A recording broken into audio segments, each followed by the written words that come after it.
우리가 앞 시간에 10장 1, 2절, 6절에서 8절 말씀을 공부를 했습니다.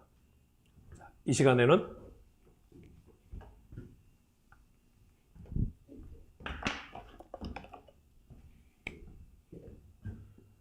(10장) 3절에서 5절, 18절에서 19절 말씀을 공부하도록 하겠습니다.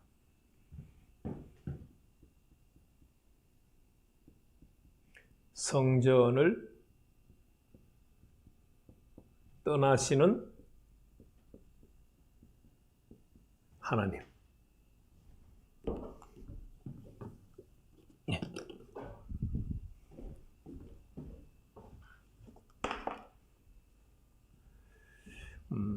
앞 시간에 말씀드렸지만 하나님께서 가는 베옷 입은 자들이 사명을 다 감당했습니다 라고 하는 보고를 받았어요. 9장 11절이죠. 그 보고를 받은 하나님께서 가는 베옷 입은 자들에게 새로운 사명을 주셨어요. 10장 1, 2절 말씀이죠. 구름 밑에 있는 바퀴 사이에 들어가서 두 손으로 불을 취해와서 올라와서 예루살렘 성읍에 흩어라. 그 사명을 주시고 하나님께서 그 사명을 주셨어요. 그러면 가는 베옷 입은 자들이 그 사명을 감당하는 내용이 이어지지 않았어요. 하나님께서 사명을 주시고는 뭐를 먼저 하셨느냐 하면은 성전을 떠나시는 장면을 먼저 에스겔에게 보여주셨어요. 이 10장 9장 3절과 10장 4절은 똑같은 내용이에요. 그룹에서부터 이스라엘 하나님의 영광이 떠나서 성전 문지방으로 이동하세요. 9장 3절과 10장 4절이 동일한 내용이에요. 이 동일한 내용을 이제 두 번 언급을 하는 거죠. 그런데 차이가 있어요. 9장 3절에서는 그룹에서 성전 문지방으로 이스라엘 하나님의 영광이 옮기셨어 라는 핵심 메시지만 얘기를 했어요. 그런데 10장 4절 앞뒤로 이어서 하나님께서 하나님이 이동하실 때, 이스라엘 하나님의 영광이 이동하실 때 분위기를 말씀해 주고 있어요. 그런데 오늘 10장 3절 말씀을 보면 10장 3절 말씀을 보면 그냥 툭 던져놓는 메시지가 있어요. 무슨 메시지죠? 그 사람들이 들어갈 때에 어디로 들어가요? 네, 바퀴 사이로 들어가는 거죠. 들어갈 때에 그룹들은 성전 오른쪽에 서 있더라. 자, 그룹들이 성전 오른쪽에 서 있더라. 그래서 우리는 여기서 그룹과 그룹들을 분별을 해야 돼요.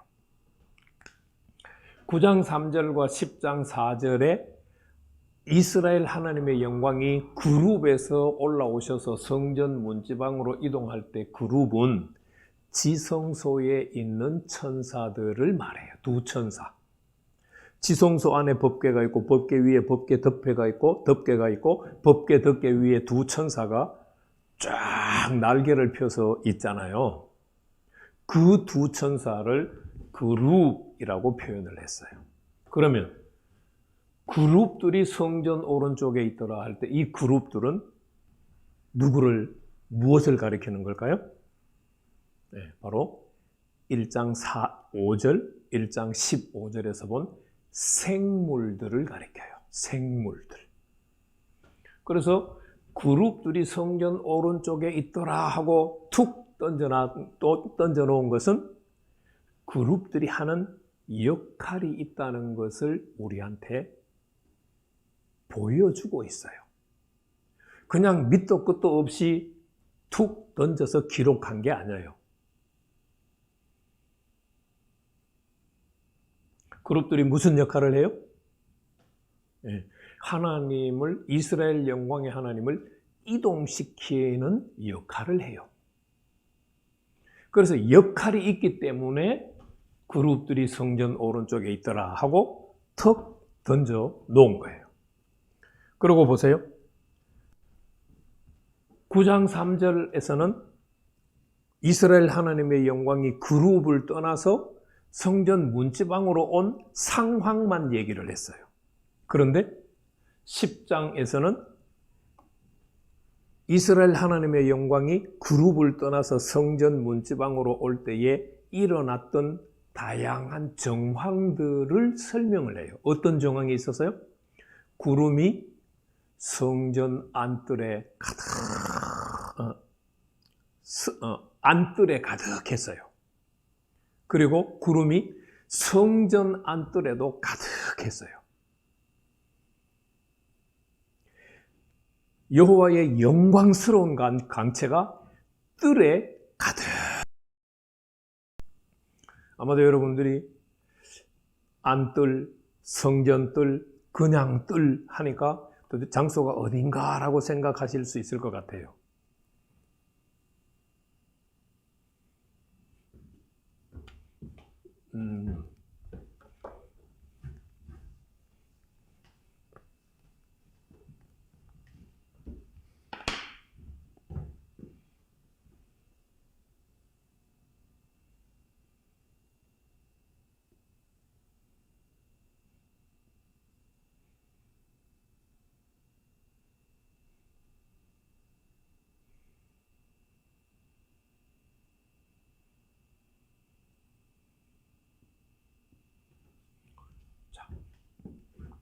여기가 에스겔이 보는 성전은 바깥뜰이에요. 그 다음에 여기가 안뜰이에요. 그 다음에 여기가 이제 제단이 있어요. 성전뜰이에요. 에스겔은 이렇게 표현을 해요. 바깥뜰, 안뜰, 성전뜰. 그래서 구름이 어디에 가득했어요? 안뜰에 가득했어요. 그 다음에 구름이 또 어디에 가득했어요? 성전뜰에 가득했어요. 이스라엘 여호와의 광채의 빛이 뜰에 가득했다고 하니까 바깥뜰, 안뜰, 성전뜰 전체를 포함할 수도 있고 어느 한 곳을 말할 수도 있고 아니면 안뜰까지 말할 수도 있어요. 어느 뜰이라고 지정하지 않았기 때문에 하나님께서 그냥 다양하게 해석해라라는 의미도 되겠죠.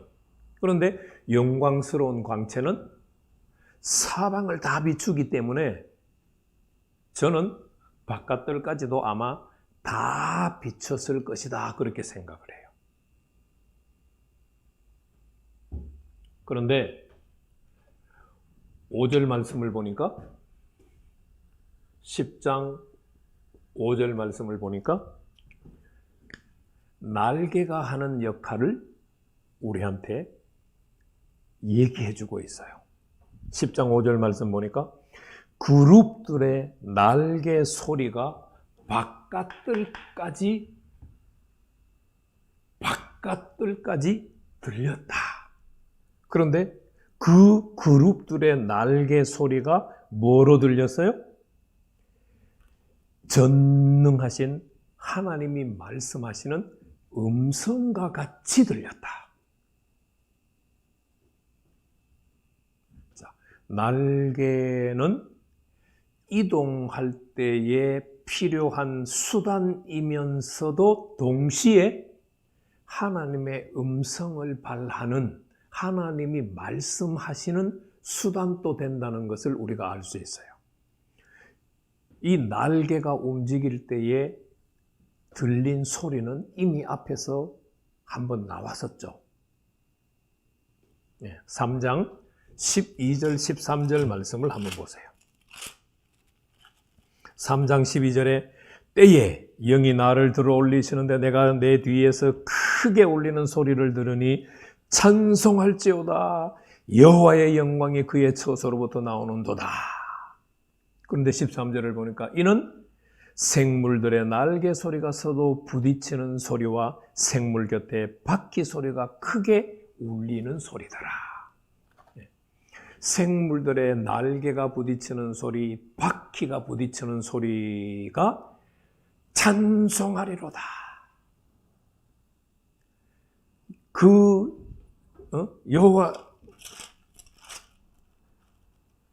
여호와의 영광이 그의 처소로부터 나오는도다. 이 장면을 보면 에스겔이 지금 하나님 앞에 들려서 가는데 어떻게 들려가요? 등이 영으로 붙었을까요? 영과 가까울까요? 가슴이 영과 가까울까요? 뒤에서 들렸으니까 영과 날개와 바퀴들은 뒤에 있는 거죠. 그러니까 오늘 우리 표현으로 하면은 뒤에서부터 하나님이 에스겔을 잡고 이동시키는 거예요. 정면으로 잡고 안고 이동시키는 것이 아니고, 허그하듯이 안고 이동시키는 것이 아니고 등에서 안아서 이동시키고 있는 거예요. 그래서 이동할 때는 날개짓을 하고 바퀴도 움직이는데 그때의 소리가 나는데 전능하신 하나님의 음성과 같은 소리가 나는 거예요. 그래서 9장 3절과 10장 3절에서 5절은 9장은 단순하게 이동만 얘기한 것인 반면에 10장 3절에서 5절은 다양한 상황들을 자세하게 우리한테 말씀해 주고 있다는 것이에요.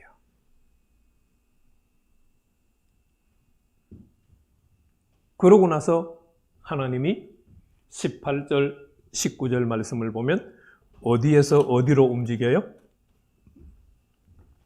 성전 문지방. 성전 문지방을 여기라고 봐야 될지 여기라고 봐야 될지는 정확하지 않아요. 여기가 이제 동쪽 문이에요. 동쪽에 있는 문이에요.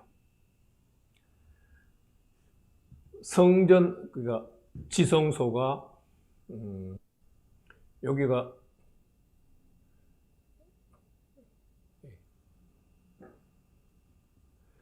지성소죠. 이 지성소에 여기서부터 9장 3절, 10장 4절에서 하나님이 이스라엘 하나님의 영광이 옮겼는데 성전 문지방이 여기면 여기까지 옮겼고 성전 문지방이 여기면 여기까지 옮겼어요. 여기일 수도 있고 여기일 수도 있고 여기일 수도 있어요. 모르겠어요. 구약시대 제사장이 아니라서. 그런데 안뜰과 성전뜰에 구름이 가득하고 하는 얘기로 봐서는 아마도 이 정도쯤 옮기지 않았을까 싶어요. 그런데 18절 말씀을 보면 여호와의 영광이 성전 문지방을, 여기라고 가정을 해요. 성전 문지방을 떠나서 어디로 올라갔어요?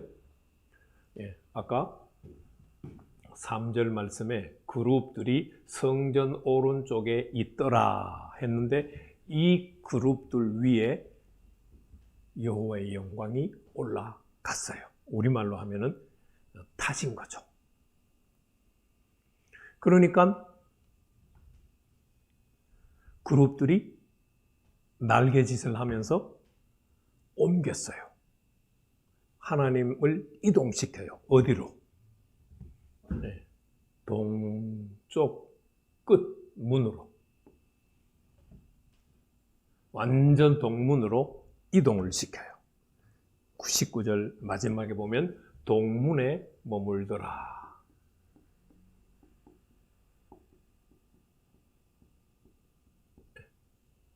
그러니까 하나님께서 이제 성전에서 완전히 떠났어요. 이제 성전 안에 안 계세요. 왜 하나님께서 심판하시기 전에 하나님께서 성전을 떠나시는 장면을 에스겔에게 보여주셨을까요? 성전이 있는 하나님이 성전에 계시면 하나님이 성전을 심판하실 수 없어요. 하나님이 하나님을 심판해요? 그럴 수 없어요. 그래서 하나님이 성전을 떠나셨다고 하시는 말씀은 곧 성전이 심판을 받는다는 말과 같아요. 그러면 신약 시대에는 어떻게 될까요?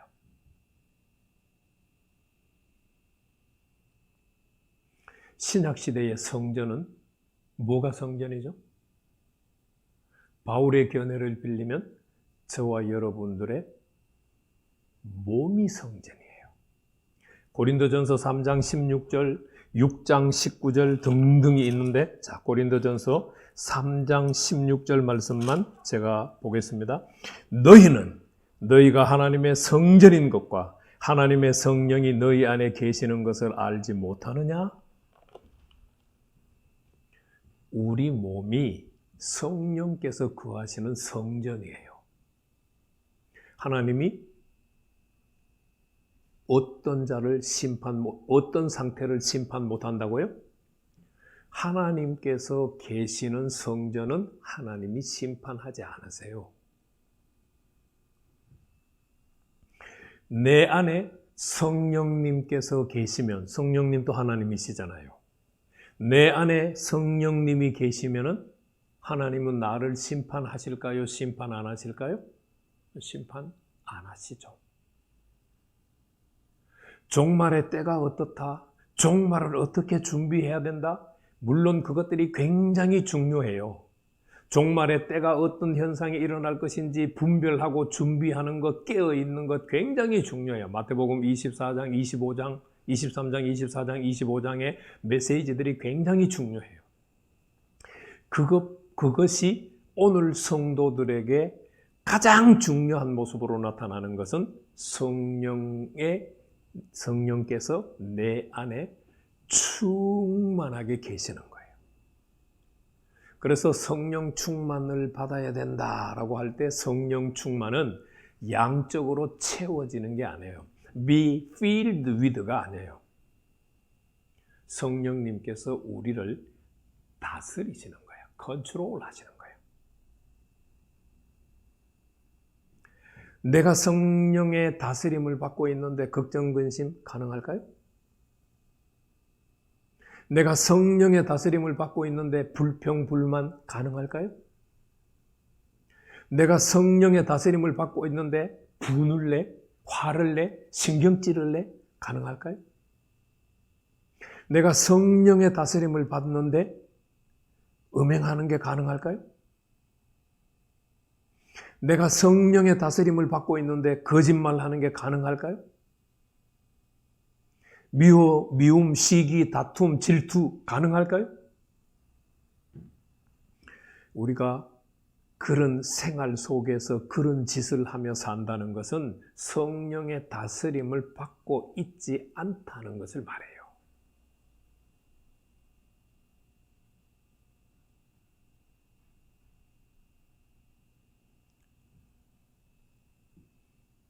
성령은 누구에게 줘요? 고린도후서 1장 22절 말씀을 보면 예수를 그리스도로 믿고 하나님의 자녀로 이인을 친 사람들의 마음에 부어주시는 것이 성령님이시잖아요. 그러니까 성령님은 하나님의 자녀들 안에 계시는 거예요. 그럼 우리가 예수를 믿을 때에 하나님께서 우리 안에 그냥 성령 하나님을 우리의 생각과 우리의 마음과 우리의 삶을 다 다스릴 수 있도록 성령을 부어주시면 참 좋겠지만 그렇지 않아요. 우리 스스로는 성령님이 내 안에 오시도록 못해요. 우리가 하나님의 자녀로 신앙을 고백할 때 하나님께서 특별한 은혜로 나를 인치시고 성령님을 보내주세요. 그것을 퍼센테이지로 말한다면은 100%가 전체라고 할 때 1%라고 할 수 있어요. 그러면 우리가 하루하루 신앙생활을 한다고 하는 말은 어떤 의미를 가질 수 있겠어요?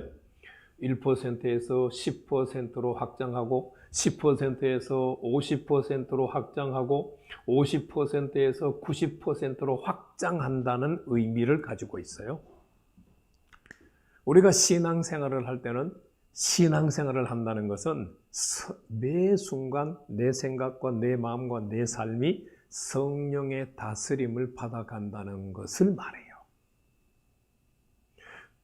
내가 성령의 다스림을 받고 있으면 내 안에 성령 하나님이 계시잖아요. 그러면 하나님이 언제 심판하셔도 나는 심판에서로부터 건짐을 받아요. 우리 9장 말씀에서 봤죠? 가증한 일을 탄식하며 슬퍼하는 자들에게 하나님께서 어떻게 하셨어요? 인을 치셨죠. 그래서 그들은 심판으로부터 면제시켜 줬잖아요. 오늘날도 마찬가지예요. 예수 믿으면 죄 용서를 받았다. 틀린 말은 아니에요. 그러나 거기에는 더해야, 덧붙여야 될 많은 말씀들이 계세요. 여러분들이 오늘 이 두 번째 시간 말씀을 통해서 나는 성령의 다스림을 받는 생각을 하고 있는가를 살펴볼 수 있기를 바라요. 내가 성령의 통치 가운데 있는 말을 하고 행동하는가를 살펴보시기를 바라요. 그렇다면 더 그러시기를 바라요. 그렇지 못하다면 뭐가 잘못됐는지를 한번 돌이켜보시고 다시 성령의 다스림이 내 신앙생활의 근본이 될 수 있도록 생각도 돌이키시고 마음도 돌이키시고 지식도 새롭게 해서 늘 성령의 다스림 가운데 계셔서